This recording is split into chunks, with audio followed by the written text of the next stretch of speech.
ఓం శ్రీ సచ్చిదానంద సమర్థ సద్గురు సాయినాథ్ మహారాజ్ కీ జై.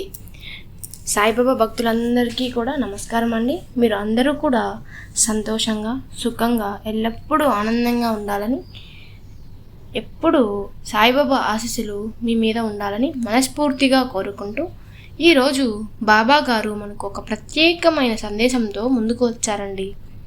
తల్లి, నేను నీకు ఇస్తున్న చివరి అవకాశం ఇదే. నీకు ఏదో మంచి ఇవ్వాలని చెప్పి 3 నెలలుగా నీ వెంట పడుతున్నాను, కానీ నన్ను పట్టించుకోకుండా నువ్వు నా సందేశాన్ని నిర్లక్ష్యం చేస్తూ ఉన్నావు. ఇప్పటికైనా ఈ అవకాశాన్ని ఉపయోగించుకో, లేకపోతే నేను వెనక్కి వెళ్ళిపోతాను.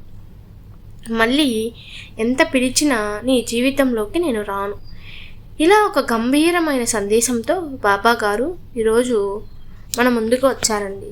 బాబా గారు ఏ సందేశం ఇచ్చినా కూడా అది మన మంచి కోసమే, మన భవిష్యత్తు కోసమే అన్న విషయం మన అందరికీ తెలిసింది. అందుకే ఈ సందేశాన్ని ఎక్కడ స్కిప్ చేయకుండా చివరి వరకు వినండి. అనగనగా ఒక ఊరిలో ఒక చిన్న కుటుంబం ఉండేది. ఆ కుటుంబంలో ఒక తల్లి, తండ్రి మరియు వాళ్ళకు ఒక చిన్న బిడ్డ పుట్టిన 2 నెలలకే తండ్రి చనిపోయాడు. ఆ బిడ్డకు 6 సంవత్సరాలు వచ్చేసరికి తల్లి కూడా ఒక వ్యాధితో చనిపోయింది.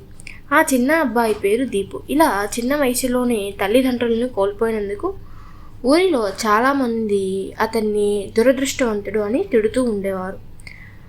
పుట్టగానే తండ్రిని మింగేశాడు, కొన్ని సంవత్సరాల తర్వాత తల్లిని కూడా మింగేశాడు అంటూ అవమానించేవాళ్ళు. చిన్న వయసు 7 సంవత్సరాల పసిపిల్లాడు ఆ మాటలు వింటూ అతని మనసు చాలా బాధపడేది. ఎవరైనా జాలి కలిగే వ్యక్తి ఒక ముద్ద అన్నం పెడితే తినేవాడు.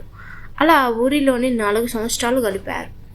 12 సంవత్సరాలు వచ్చిన తర్వాత ఒకరోజు అతనికి ఒక ఆలోచన వచ్చింది. ఇక్కడ ఉంటే అందరూ నన్ను దురదృష్టవంతుడు అంటాడు, నేను ఎక్కడికైనా వెళ్ళి పని చేసుకొని బ్రతుకుతాను అని నిర్ణయించుకొని రైల్వే స్టేషన్కి వెళ్ళి ఒక రైలు ఎక్కి మరో ఊరికి వెళ్తాడు.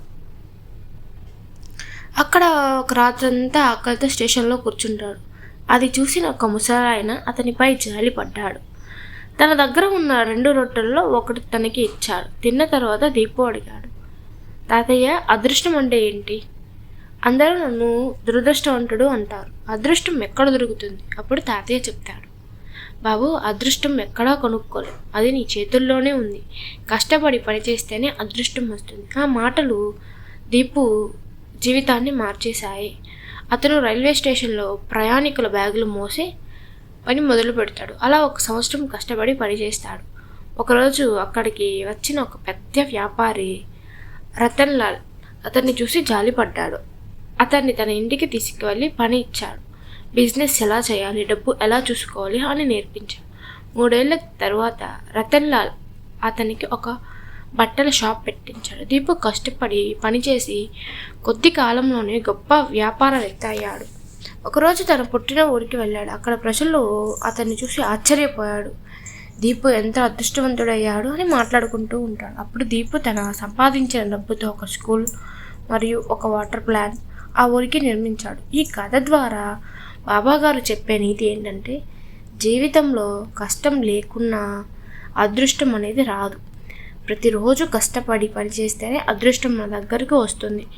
ఈ ప్రపంచంలో దురదృష్టవంతులు ఎవ్వరూ ఉండరు, కష్టపడని వాళ్ళే దురదృష్టవంతులు అవుతారు. కాబట్టి తల్లి, ఇప్పటి నుంచి 3 నెలలు నిజంగా కష్టపడి ప్రయత్నించు. నీ జీవితంలో ఎంత గొప్ప మార్పు వస్తుందో నువ్వే ఆశ్చర్యపడతావు. ఈరోజు బాబాగారు మనకిచ్చిన సందేశం ఇదే. ఈ సందేశం మీకు నచ్చినట్లయితే వీడియోకి ఒక లైక్ ఇవ్వండి. అలాగే కమెంట్లో ఓం సాయిరామ్ అని కమెంట్ చేయండి.